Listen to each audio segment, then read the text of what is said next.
Question: what was your biggest mistake in your career? Story 1. It was 28, a sweltering July in Phoenix, Arizona. I was a junior architect at a firm specializing in high-end resorts. I'd just presented a radical redesign of a casino floor, all chrome, LED waterfalls, and interactive games. The senior partners, Mr. Henderson and Ms. Davies, loved it. They greenlit the whole thing. A week later, the investors pulled out. Turns out people didn't want a digital Vegas in the desert. I'd gotten so caught up in the cool factor, the visual spectacle, that I'd completely ignored the client's core need, a functional, luxurious space for a mid-range resort. I spent months arguing for a sleek, futuristic design, and it nearly bankrupted the company. I realized then that passion isn't enough. You need to understand the practicalities. Story 2. I was 25, fresh out of film school, working on a documentary about the revival of blues music in Clarksdale, Mississippi, 2012. I'd befriended this incredible older musician, Silas, a guy who'd played with Robert Johnson himself, according to him.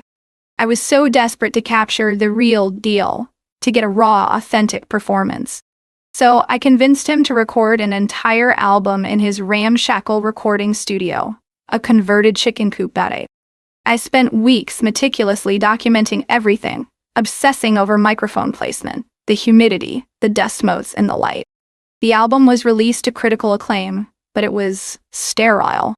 The recordings were pristine, technically perfect, but they lacked soul.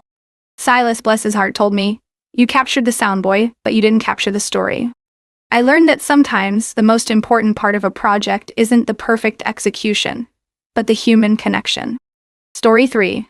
It was a drizzly November evening in Edinburgh, Scotland, 2017. I was a freelance translator, specializing in ancient Celtic texts. A wealthy collector commissioned me to translate a previously unread fragment of a Pictish stone inscription.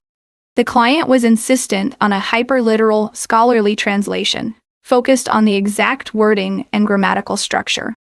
I spent months meticulously analyzing the text, arguing with linguists, wrestling with archaic vocabulary.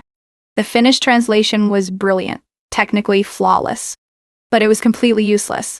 The stone wasn't a historical record. It was a poetic lament, a heartfelt expression of grief.